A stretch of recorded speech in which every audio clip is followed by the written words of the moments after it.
Good morning. അപ്പോൾ കൊല്ലത്തെ എൻ്റെ സെക്കൻഡ് ഡേ ആണ്. ഇന്ന് തന്നെ എനിക്ക് തിരിച്ചു പോകാൻ വേണം. രാവിലെ തന്നെ എഴുന്നേറ്റ് കുറച്ച് നേരം എവിടെ വന്നിരുന്നു കേട്ടോ, നല്ല ഭംഗിയിലെ കാണേണ്ടത്. അത് കഴിഞ്ഞിട്ട് മേളിൽ കോഴിപ്പരയിൽ പോയി കോഴികളൊക്കെ കണ്ടു. കൈയോടെ ഞാൻ അവരെ മുട്ട അങ്ങ് എടുത്തിട്ടു. നല്ല ചൂടുണ്ടായിരുന്നു, പക്ഷേ ചൂടാറുന്നതിന് മുമ്പ് എൻ്റെ കയ്യിൽ നിന്ന് അത് വീണ് പൊട്ടി കഴിച്ച് എനിക്ക് ഭയങ്കര വിഷമായി. അത് കഴിഞ്ഞ് തറവാട്ടിൽ പോയിട്ടോ. തറവാട്ടിൽ ഇവളുണ്ടായിരുന്നു, ലിയോ എന്നാണ് പേര്. ഇവളെ കാണാൻ നല്ല ഭംഗിയാണ്. അവൾ മാത്രമല്ല 4 കുഞ്ഞു പൂച്ചകളുണ്ടായിരുന്നു, കണ്ണുപോലും വെഞ്ഞിട്ടില്ല. ഇങ്ങനെ അതിനെ കണ്ടിരുന്നപ്പോഴത്തേക്ക് എൻ്റെ ട്രെയിൻ അതിൻ്റെ വഴിക്ക് പോയി ഗൈസ്. പിന്നെ ഞാൻ നേരെ ഹോസ്പിറ്റലിൽ ചെന്ന് മൂത്താപ്പനൊക്കെ കണ്ട് നേരെ അനിയത്തിൻ്റെ വീട്ടിൽ കുറച്ച് നേരം പോയിരിക്കാന്ന് ഓർത്ത് അവിടെ പോയി കുറച്ച് നേരം ഇരുന്നു. പിന്നെ അവിടെ നിന്ന് ഫുഡൊക്കെ കഴിച്ച് നേരെ സ്റ്റേഷനിൽ പോയി കുറച്ച് നേരം കാത്തിരുന്നു. പക്ഷെ അധികം നേരം ഇരിക്കേണ്ടി വന്നില്ല, അപ്പോഴത്തേക്കും ട്രെയിൻ എത്തിയിട്ടോ. പക്ഷേ ട്രെയിൻ വന്നപ്പോൾ ഗൈസ് ഇതായിരുന്നു അവസ്ഥ, ഒരു ഇത്തിരി പോലും സ്ഥലം ഉണ്ടായിരുന്നില്ല. ഞാൻ അപ്പം തന്നെ മേളിൽ കയറി എന്ന് ഇരുന്നു കേട്ടോ.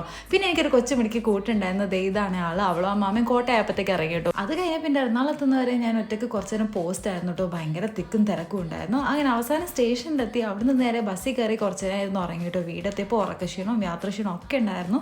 അപ്പോൾ ഈ വീഡിയോ ഇഷ്ടമാണെങ്കിൽ കമൻറ്റ് ചെയ്യാൻ മറക്കരുത്. അതുപോലെ ലൈക്ക് ചെയ്യുക, ഷെയർ ചെയ്യുക, സബ്സ്ക്രൈബ് ചെയ്യുക. നമുക്ക് പിന്നെ കാണാം. ബൈ.